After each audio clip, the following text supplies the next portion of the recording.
সূরা লুকমান। বিসমিল্লাহির রহমানির রহিম। রহমান রহিম আল্লাহ তাআলার নামে। আলিফ লাম মিম। এগুলো হচ্ছে একটি জ্ঞান গর্ভ কিতাবের আয়াত। নেককার মানুষদের জন্য এ হচ্ছে হিদায়াত ও রহমত।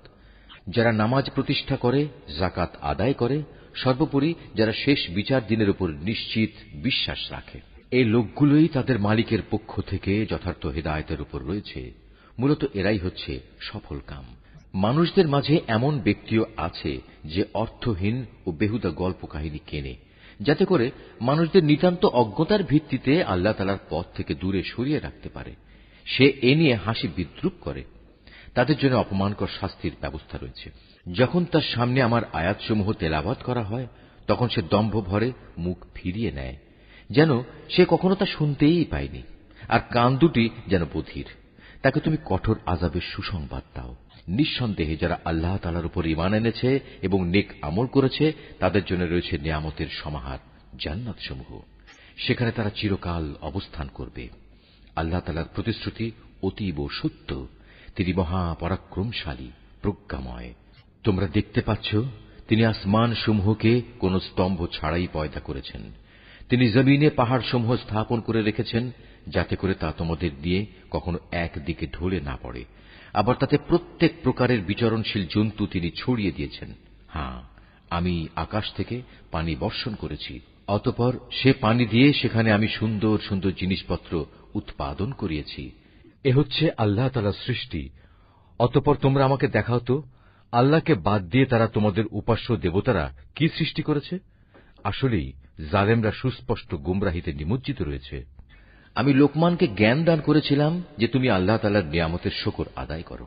কেননা যে ব্যক্তি আল্লাহ তাআলার শুকর আদায় করে, সে তো তা করে তার নিজের ভালোর জন্যই। আর যদি কেউ অকৃতজ্ঞতাজনক আচরণ করে, তার জানা উচিত আল্লাহ তাআলা কারোই মুখাপেক্ষী নন।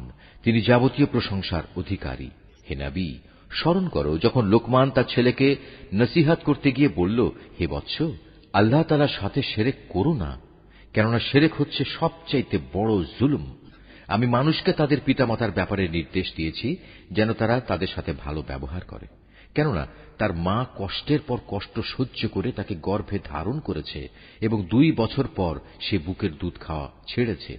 তুমি তোমার নিজের সৃষ্টির জন্য আমার শুকর আদায় করো এবং তোমার লালন পালনের জন্য পিতামাতারও কৃতজ্ঞতা আদায় করো। অবশ্য তোমাদের সবাইকে আমার কাছেই ফিরে আসতে হবে। যদি তারা উভয়ে তোমাকে এ বিষয়ের উপর পীড়াপিড়ি করে যে তুমি আমার সাথে শিরক করবে, যে ব্যাপারে তোমার কোনো জ্ঞানই নেই, তাহলে তুমি তাদের দুজনের কারোই কথা মানবে না।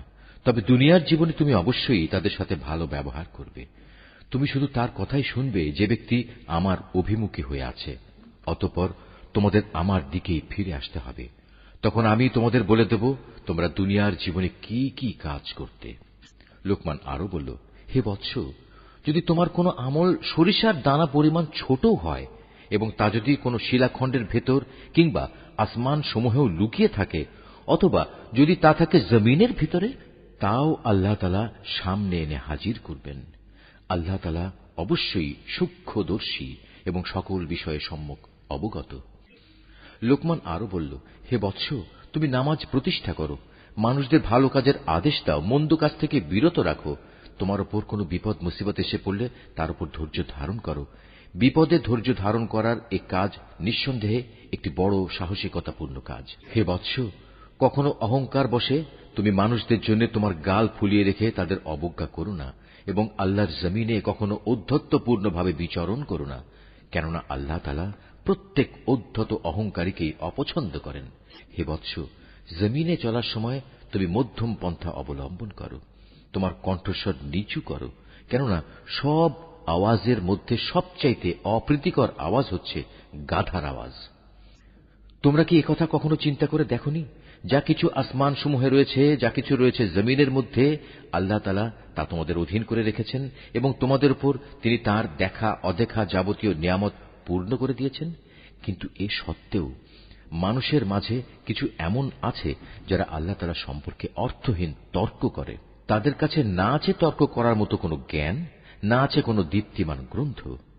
আর যখন তাদের বলা হয় আল্লাহ তাআলা যা কিছু নাজিল করেছেন তোমরা তার অনুসরণ করো, তখন তারা বলে, আমরা কেবল সে বস্তুরই অনুসরণ করব যার উপর আমরা আমাদের বাপ দাদাদের পেয়েছি। কিন্তু শয়তান যদি তাদের বাপ দাদাদের জাহান্নামের আযাবের দিকে ডাকতে থাকে, তাহলেও কি এরা তাদের অনুসরণ করবে? যদি কোনো ব্যক্তি সৎ কর্মশীল হয়ে আল্লাহ তাআলার কাছে নিজেকে সম্পূর্ণ সঁপে দেয়, তাহলে সে যেন মনে করে এর দ্বারা একটা মজবুত হাতল ধরেছে, কেননা যাবতীয় কাজকর্মের চূড়ান্ত পরিণাম আল্লাহ তাআলার কাছে। যদি কেউ কুফরি করে, তবে তার কুফরি যেন হে নবী তোমাকে দুশ্চিন্তাগ্রস্ত না করে, কারণ তাদের তো আমার কাছেই ফিরে আসতে হবে। অতঃপর আমি তাদের বলে দেব দুনিয়ায় তারা কি আমল করে এসেছে। অবশ্যই আল্লাহ তাআলা মানুষের অন্তরে যা কিছু লুকায়িত আছে সে ব্যাপারে সম্যক অবগত রয়েছেন। আমি তাদের স্বল্প সময়ের জন্য কিছু জীবনোপকরণ দিয়ে রাখব, অতঃপর আমি তাদের কঠিন আযাবের দিকে টেনে নিয়ে যাব। তুমি যদি তাদের জিজ্ঞেস করো আসমান সমূহ ও জমিন কে পয়দা করেছে, তারা অবশ্যই বলবে, হ্যাঁ, আল্লাহ তাআলাই সৃষ্টি করেছেন। তুমি বলো, সমস্ত প্রশংসা আল্লাহ তাআলার জন্য। কিন্তু তাদের অধিকাংশ মানুষই বোঝে না। আকাশমালা ও পৃথিবীতে যা কিছু আছে তা সবই আল্লাহ তাআলার জন্য। অবশ্যই আল্লাহ তাআলা সব ধরনের অভাব মুক্ত এবং তিনি সমস্ত প্রশংসার মালিক। জমিনের সমস্ত গাছ যদি কলম হয় এবং মহাসমুদ্রগুলোর সাথে যদি আরো 7 সমুদ্র যুক্ত হয়ে তা কালি হয়, তবুও আল্লাহ তাআলার গুণাবলী সম্পর্কিত কথাগুলো লিখে শেষ করা যাবে না। নিশ্চয়ই আল্লাহ তাআলা পরাক্রমশালী ও প্রজ্ঞাময়। হে মানুষ, তোমাদের সৃষ্টি করা, তোমাদের সবাইকে পুনরুত্থিত করা মূলত আল্লাহ তাআলার কাছে একজন মানুষের সৃষ্টি ও তার পুনরুত্থানের মতোই। নিঃসন্দেহে আল্লাহ তাআলা সব কিছু শোনেন এবং দেখেন। তুমি কি চিন্তা করে দেখোনি আল্লাহ তাআলা কিভাবে রাতকে দিনের ভেতর প্রবেশ করান, আবার দিনকে রাতের ভেতর প্রবেশ করান? কিভাবে তিনি সূর্য ও চন্দ্রকে তাঁর হুকুমের অধীন করে রাখেন?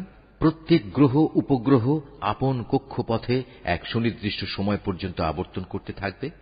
নিশ্চয়ই তোমরা যা কিছু করো আল্লাহ তাআলা সে সম্পর্কে সম্যক অবগত রয়েছেন। এটাই চূড়ান্ত। যেহেতু আল্লাহ তাআলা হচ্ছেন সত্য, তাই তাকে ছাড়া এরা অন্য যা কিছুকেই ডাকুক না কেন তা বাতিল। মহান আল্লাহ তাআলা, তিনি সুউচ্চ ও অতি মহান। তুমি কি এটা লক্ষ্য করনি উত্তাল সাগরে একমাত্র আল্লাহ তাআলার অনুগ্রহেই জলযান ভেসে চলেছে, যাতে করে তিনি এর মাধ্যমে তোমাদের তাঁর সৃষ্টি বৈচিত্র্যের নিদর্শনসমূহ দেখাতে পারেন। অবশ্যই প্রতিটি ধৈর্যশীল ও কৃতজ্ঞ ব্যক্তির জন্য এতে অনেক নিদর্শন রয়েছে। যখন সমুদ্রের তরঙ্গমালা চাঁদোয়ার মতো হয়ে তাদের আচ্ছাদিত করে ফেলে, তখন তারা আল্লাহ তাআলাকে ডাকে, দিন একনিষ্ঠভাবে তাঁর জন্যই নিবেদন করে। অতঃপর যখন আমি তাদের উদ্ধার করি, তখন তাদের কিছু লোক বিশ্বাস অবিশ্বাসের মাঝামাঝি অবস্থান করে। অবশ্য যখন স্থলভাগে পৌঁছে দেই, তখন বিশ্বাসঘাতক ও অকৃতজ্ঞ ছাড়া কেউই আমার নিদর্শনসমূহ অস্বীকার করে না। হে মানুষ, তোমরা তোমাদের মালিককে ভয় করো এবং এমন একটি দিনকে ভয় করো যেদিন কোনো পিতা তার সন্তানের পক্ষ থেকে বিনিময় আদায় করবে না, না কোনো সন্তান তার পিতার পক্ষ থেকে বিনিময় আদায় করতে পারবে। অবশ্যই আল্লাহ তাআলার ওয়াদা সত্য। সুতরাং হে মানুষ, এ পার্থিব জীবন যেন তোমাদের কোন রকম প্রতারিত করতে না পারে এবং প্রতারক শয়তানও যেন কখনো তোমাদের আল্লাহ তাআলা সম্পর্কে কোনো ধোঁকা দিতে না পারে। অবশ্যই আল্লাহ তাআলার কাছে কিয়ামতের সময় জ্ঞান আছে। তিনি বৃষ্টি বর্ষণ করেন।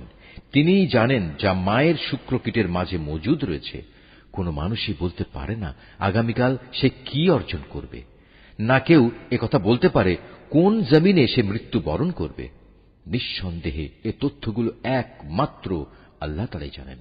তিনি সর্বজ্ঞ, সর্ববিষয়ে অবহিত।